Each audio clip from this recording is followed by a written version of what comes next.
So Adrian's here. Let's take the first question from Emily. Hi, B. Hi, Emily. How are you? I'm good. How are you? I'm good. Good. So Chuck was telling a story earlier, and I think we all remember it, that we're there when you were playing, you and AJ, playing, having batting practice before games. When you think about, your memories, obviously there are plenty on the field.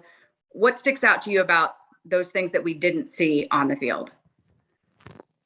I think definitely that's part of that, and just the whole thing together, just having a blast, playing with a team, good teammates, being in a good environment for me, meaning great people around me, and having my son enjoying, coming early to the ballpark and throw BP to him and seeing his face, how grateful he was, how happy he was. I mean, that says it all. For me, that was it.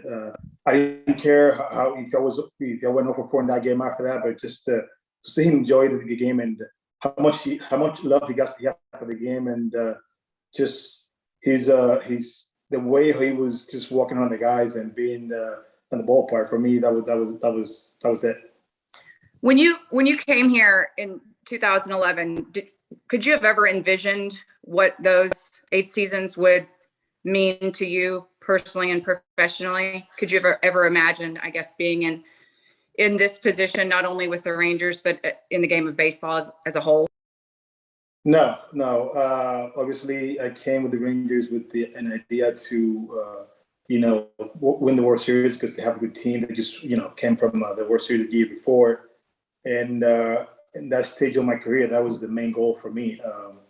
Coming into Texas, I have no idea how the team was going to be. I have no idea how the fans were going to receive me. I have no idea how fast I was going to fall in love with the Rangers, Ranger fans and the Ranger Nation. And, to be honest with you, it was one of the best 8 years of my career. I enjoy every moment of it. And I couldn't make the decision because I have some options to, right before I signed with Texas, I have plenty of options to go different ways. And I'm glad that I chose the right one. Thanks, AB. You're welcome. Ariana.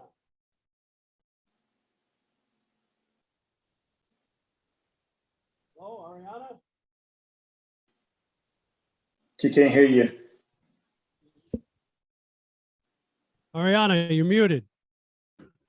Oh, sorry, I didn't hear my name. Thank you for that. Adrián, ¿qué tal en español, si no te importa? No hay problema. 2 preguntitas, no sé si me la van a dejar hacer, así que la voy a hacer de una vez las 2 seguidas.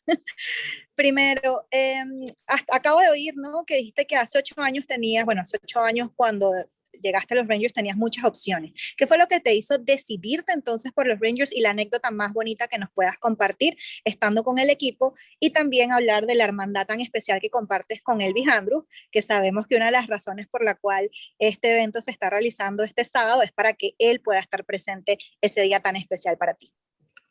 Bueno, para empezar, él no va a estar presente. Pero esa fue la razón que dijiste que querías que... Yo nunca dije eso. Ah, bueno, eso fue lo que me comentaron behind closed doors, pero... Bueno, para empezar tu primera pregunta, ¿cuál fue la primera pregunta? Cuando te decidiste por los Rangers, ¿por qué fue que te decidiste por ellos y la anécdota más bonita que tuviste jugando para los Rangers, básicamente? Sí, la decisión número 1 para mí de decidir ir a firmar con los Rangers fue el equipo que tenía y el chance de ganar la Serie Mundial. Obviamente tenía un equipo completamente construido para competir. Obviamente venían del año anterior de estar en la Serie Mundial y para mí eso fue una de las razones principales. Aparte de que yo, que resido en Los Ángeles, pues me daba más chance también de regresar mucho a la costa oeste, donde mi familia estaba. Entonces, eso fue una de las razones principales por qué firmé y obviamente creo que tomé la decisión correcta. Okay. We good? We'll go to. De la hermandad que tienes con Elvis Andrews, si bien no va a estar ahí, obviamente los vemos que siempre él es el único que te puede tocar la cabeza en su momento y sabemos que eso te molesta muchísimo. Simplemente ese bond que tienes con Andrews. Obviamente, Elvis para mí es una persona especial. Es mi hermano pequeño. Desde que empezamos a jugar la primera temporada, tuvimos esa química increíble. Es una persona muy hermosa. Tuvimos una química del principio y esto nunca se va a acabar. Somos compadres. Es padrino de mi hijo. Y obviamente sí iba a ser especial que él estuviera ahí en la ceremonia, pero por casos de la vida creo que va a tener el baby, creo que el viernes o el sábado. Entonces no va a poder asistir y eso obviamente hablé con él ayer y me comunicó eso. Pero obviamente yo tuve muchas relaciones en béisbol y con la de Elvis es algo especial que yo nunca lo olvidaré y obviamente esta relación va a seguir no solamente dentro del béisbol, sino también fuera. Gracias. Gracias. Thank you. We'll go to Jeff Wilson. Adrian, what are your days like nowadays? What do you do? Right now I'm getting more action with the kids because now they're going back to sport. California was a little slow with the pandemic stuff. AJ now is doing baseball. So I take it to practice and games and stuff like that. My daughter's doing volleyball now too. So I'm kind of like Uber now, but a couple months ago it was really relaxing. Just no schedule. Wake up whatever time. Whatever we need to do at the house, we do at the house. But it was pretty mellow, really, really nice. No stress. We didn't have to go anywhere unless you need to. So it was more relaxing than anything. And just doing stuff around the house, be with the family, which it was really nice. I mean, so is this what you envisioned retirement being? Well, I didn't know how the time was going to be to begin with. I didn't know if my family was going to be tired of me being every day home. So far, that's been okay. Not great, but it's been terrible. But I figured just the fact not to have a schedule besides my kids' schedule. And I don't have to wake up early in the morning to do anything. I can be in bed until noon if I want to. I can go play golf. I can do whatever as long as, the family schedule allows it. But just to be home and be with the family and be allowed to do anything around the kids and my wife it's been super nice. So you don't have any desire to have that Michael Young type of job yet? You know what? That's maybe. I told JD that I would take in 2 years or 3 years to do anything, just to be with the family, and then after the time comes, I'll think about it. But as of right now, I'm happy where I'm at. I don't think I need a job right now. But I'm thinking about it. It's something that is, as long as it's flexible with my schedule, the kids' schedule. I'm open to it, but right now, I'm not there yet. Okay, thanks a lot, man. Mm-hmm. Hey, Adrian, as Emily mentioned, we just talked to Chuck, and so I'm going to check his facts. You remember how you and Michael and Ian used to throw the ball into the garbage can in front of his booth, right, during BP and stuff? Yes. Okay. He just told us that one day he took a bat and hit it back over the screen at you guys. Now, do you remember anything like this? I think it did happen. Okay. I remember him coming out with a bat. I can't recall him hitting the ball back. Don't quote me on this, but I know he came out with a bat and he stood in front of that garbage can. But I can't recall he hit the ball back. But I can't say yes or no. But I know he came out there with the bat. Yes. Yeah, and of course he's got it going over the screen and out into left field. But we'll cross it. Yeah. He says so. It happened. Yeah, that's right. I wondered about this in your career, Adrian, and of course, as a younger player, you have to grind so hard just to make it in this game and to stay in this game.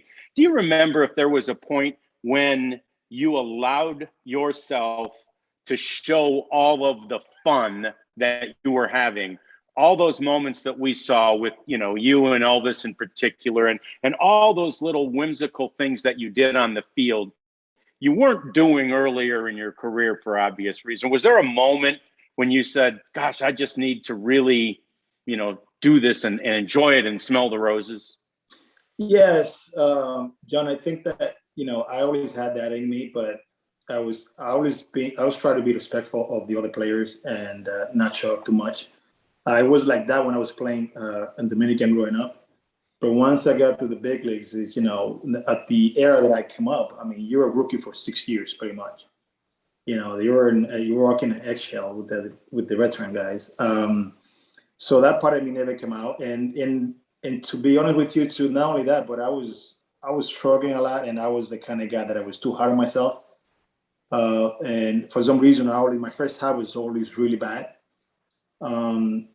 And I have no desire to show that part of me, you know. And I spent 6+ years in LA, and I didn't play that way.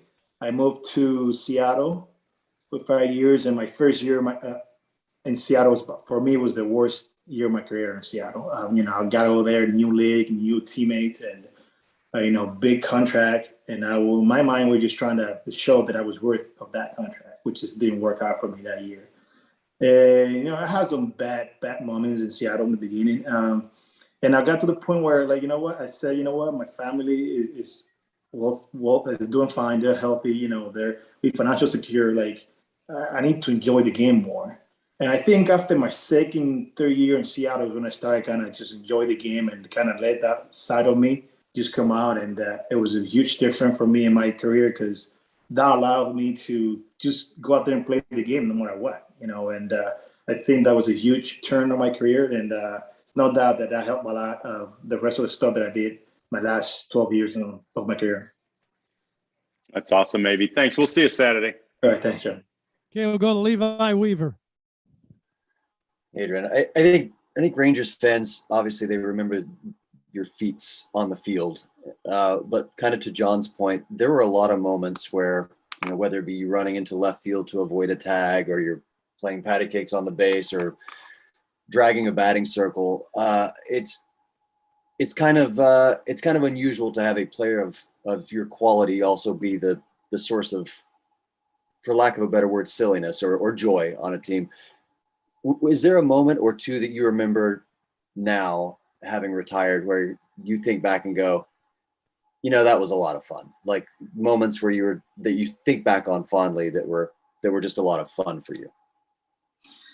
I can't recall just one, but I mean, it's just like, the thing is for me, when you're in a team that is winning, the team that has a good teammate, the team that you have a great chemistry in the clubhouse, and the teams that allow you to be yourself, you know, it makes it easier for me, and it made it easier for me.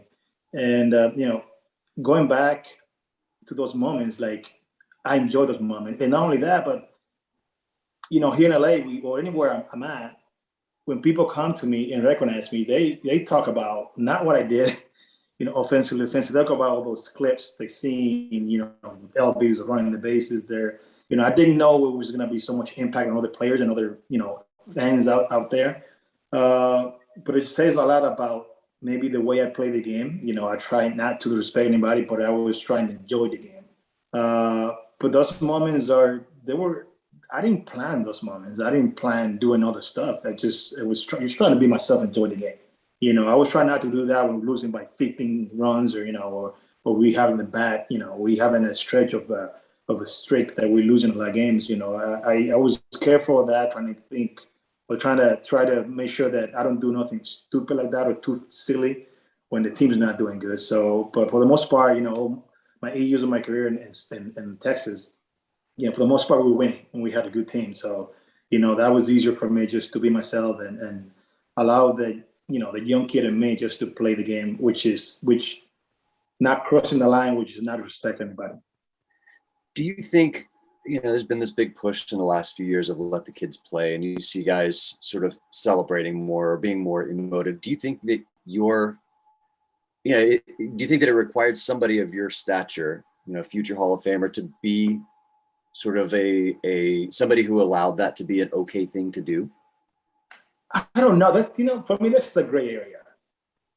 Because yes, it's one thing for you to enjoy the game and be silly, inside the line and play the game right, but have fun with it. But sometimes players takes a little farther than they should. The bat flips, throwing the ball, the bat over the head, and do all this stuff. I think it's a little too much. I'm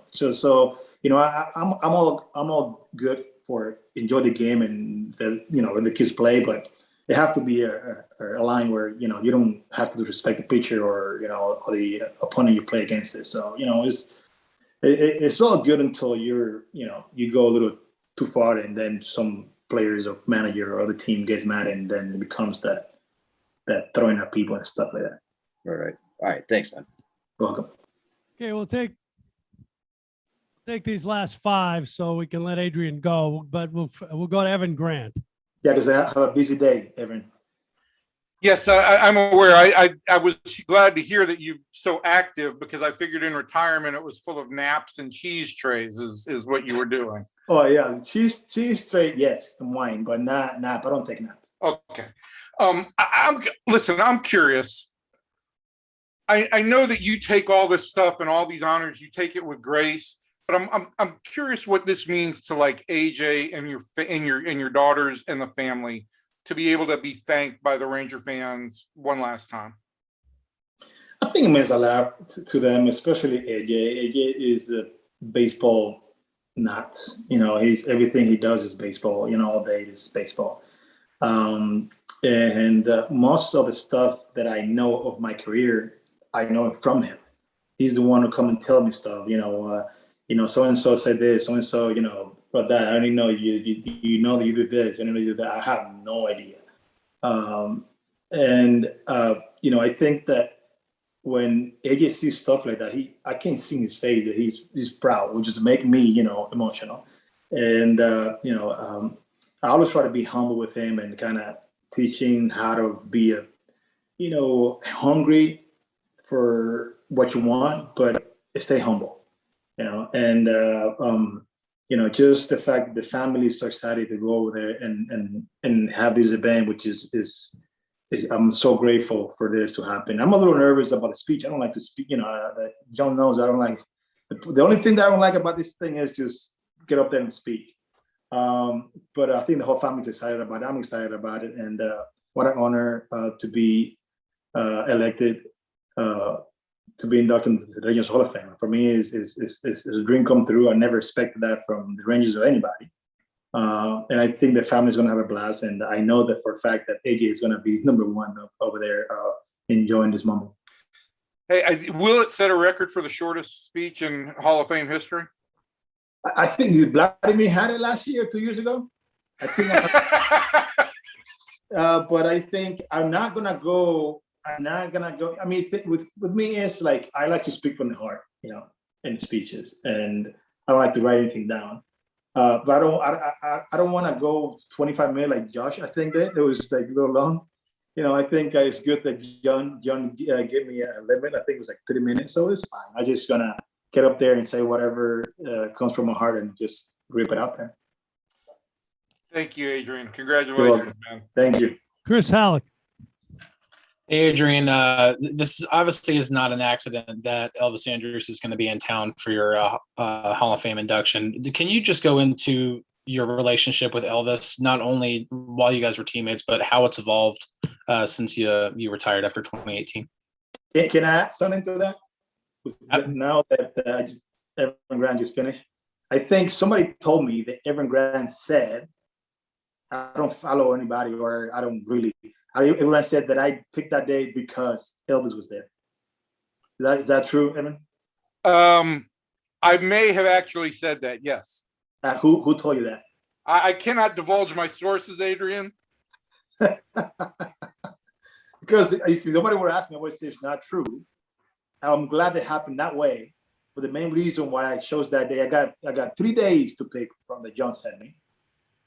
It was this day. It was the 14th of September to 28th, right? And I picked this one because the kids are going to school on Monday. And the sooner that I get it over with the speech, the better. But it turned out that Elvis was going to be there was probably, it's a plus. We'll see. But yeah, I just want to get out there. I'm sorry. But your question about Elvis. My relationship with Elvis is special. It's special. I love the kid. The kid has a great heart. I love the play. I love the way he played the game when we played together. We have such a chemistry playing together. Defensively, like we just have to look at each other. We know exactly what we wanted to do for specific batters and stuff like that. And in the clubhouse, I even like him more because he's not one of the young guys back then when I got there, but he's an old guy now. He was always, happy. He was doing pranks. It kept me young because I like that. I don't have to be the guy who started it, but I like that. I like the guys that lose. He was the guy that play the music. He was the guy that never shut up. And that kept the clubhouse fun. And since day one, I like the kid, and we have such a good relationship. He was just here. He spent a night here about 3 weeks ago. He spent a night here. We came up.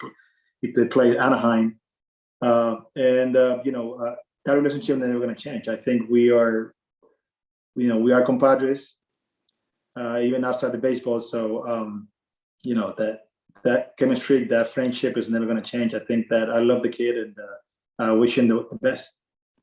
Of all the silly plays, I think the ones that fans liked the most was dragging the on deck circle. So I've got to ask, how many times have you either intentionally or unintentionally had to revisit that clip? And what do you remember from it, or what do you take away from it now that it's been a few years? Well, I've revisited that play quite a bit sometimes since I retired, because people come and show me, and YouTube, look what you did. Like, oh yeah, I remember that. But going back to that play, I was not intentionally whatsoever. I was throwing back a little bit by the umpire to tell me to get on their circle, which is nobody does. And when the home play umpire come and tell me, hey, AB, I think it was Jerry, right? Jerry was the umpire. And he said, yeah, Jerry wants you to, to stand on the under circle. I'm like, why? He goes, I don't care, but he told me to tell you. I'm like, okay. So I didn't listen, obviously. I stayed on the spot where I was because, I have Masara hitting in front of me, and I'm always afraid of get hit by a foul ball. So I always go back more to the other side. So he comes, the main umpire, Jerry, and tells me, like, that I need to be on top of it. And I go, like, I never stand on top of it. Nobody does that. Like, what's the problem? And so what's the rule? You have to be on top of it. And I'm looking at him like he has to be a joke. Because I don't remember in my career once over 20 plus years that I stand on top of that thing. Right. So I'm like, Jerry, I'm not gonna stand there because it's a lefty. If you hit a late fastball, they're gonna hit me in the face. I don't want to get hit. And he said, I don't care, but you need to be on top of it. So, and I really asked him, okay, so if you can move it to the side, it's okay. I have to be on top of it. He said, okay, you just need to be on top of it. Okay, so that's when I put on my back, pull it to the side, and then that's when the problem happened. But I was not trying to be disrespectful to him. I was not trying to show off.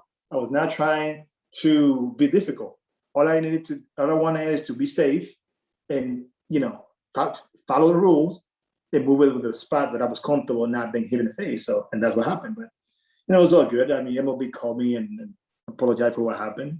And, they're showing clips I think we played the Marlins.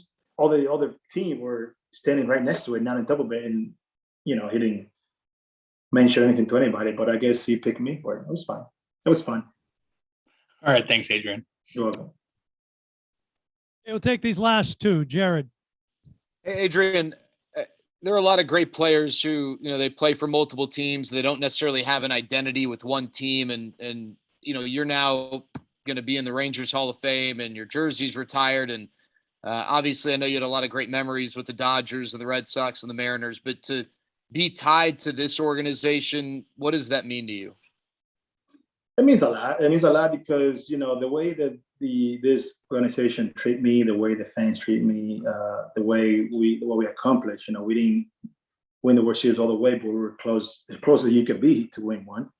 And I spent 8 years, and it was wonderful 8 years there. I enjoy every moment of it. I love the Metroplex of Dallas and Arlington. It was really, really probably my best 8 years of my career. And the fact, not only maybe the numbers that I put, but just having a team that you were comfortable with, having a teammates that support you, having a manager support you. So the whole thing together. And I can't say enough how much I enjoyed those 8 years there, how much I liked the Metroplex, how comfortable I was in the ballpark.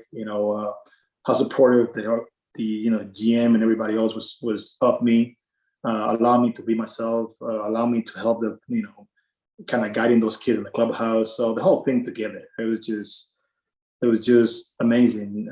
And obviously, it was a team that I spent more time than any other teams. I spent 6.5 here in LA, and 5 in Boston, 5 in Seattle, and 1 in Boston. So it says a lot, and I'm honored that I'm going to be recognized by being elected to the Rangers Hall of Fame. One of the, I think, iconic moments was probably, there are a number of demonstrations of toughness, but 2015 in Toronto with the back injury and getting the base hit, and just seeing you in as much pain as you were in. I'm just curious, what do you remember about that? Because I think there are a lot of fans who probably remember that among the many Adrian Beltre highlights is what you were able to do in such tremendous pain in that game. Well, I do remember that. I remember how frustrated I was that, the whole thing about any team is you want to get to the playoffs, hopefully get it healthy. And then you get to the playoff, the team that has a good team too against it. So, you'll be one of the main guys. You don't want to get out with the injury, and that was a silly injury, just simple slide that I didn't do good. And my back just went out. I remember how painful it was. And I couldn't do anything with that back. And I was more frustrated knowing that, we got here and we need to go through Toronto to make it to the next, level. And in that moment, I was thinking, I'm not going to be part of it because I can't do anything right now. But besides that, the other thing I remember is my wife was there with me. I couldn't sleep all night. I couldn't move. I mean, if I slept probably half an hour that night, it was a lot, because it was just I never had a back problem like that. It was unbelievable. But in my mind was like, I'm not gonna give up. Like, whatever I have, I'm gonna give it to the team, because if it gets worse, all I have to do is, the off season was coming, so I had time to fix it or wait until it gets better.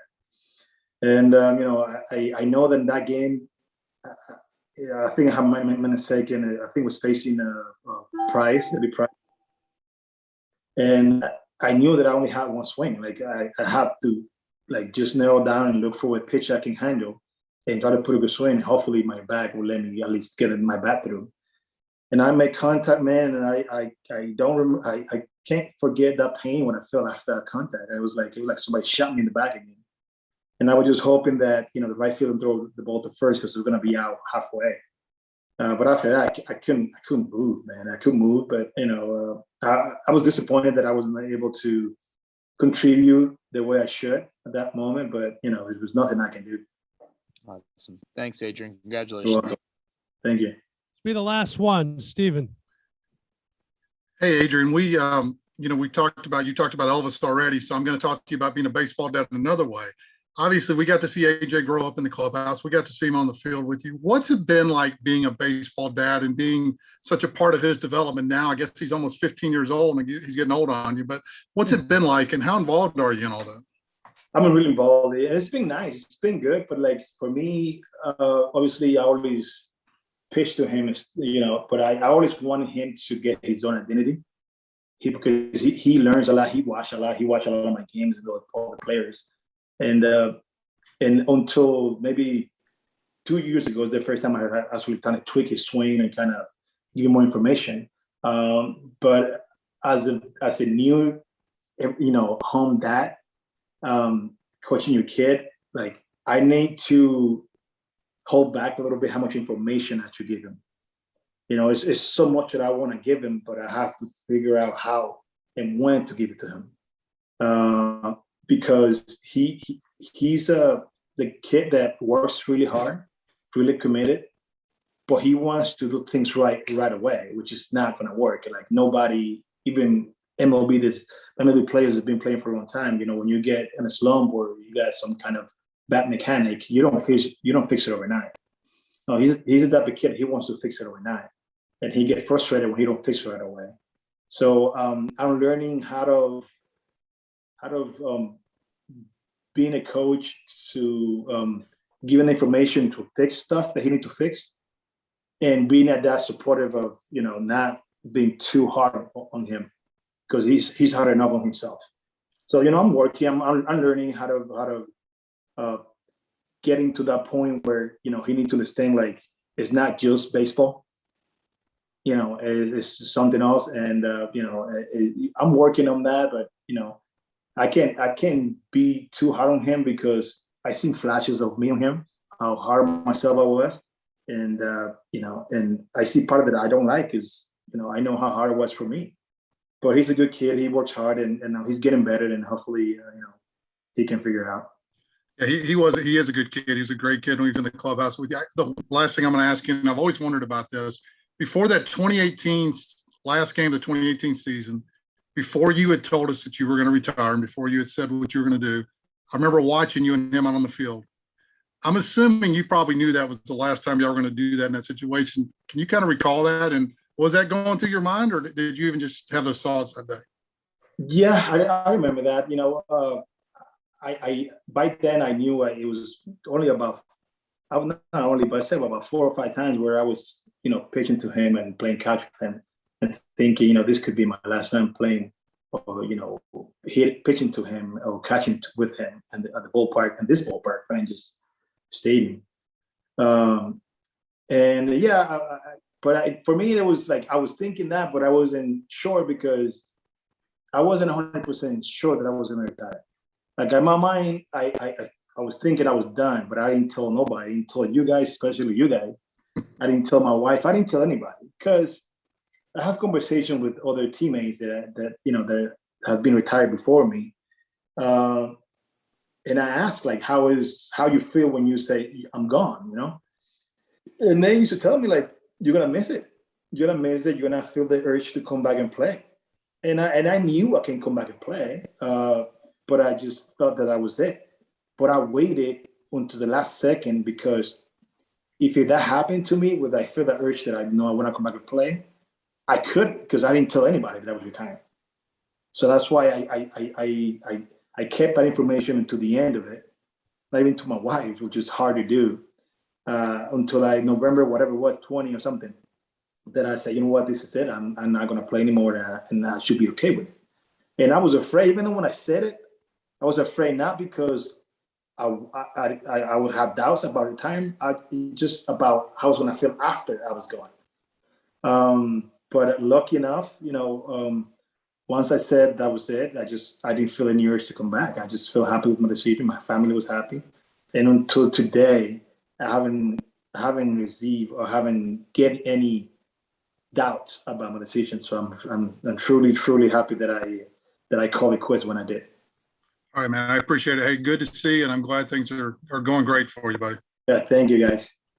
Okay, well, Adrian was very gracious with his time. I appreciate it, and I know you all do too. And we're looking forward to this weekend. So thanks, Adrian. We'll see you on Saturday. All right, thank you, guys. Appreciate it. Thank you. Have a good one. Thank you.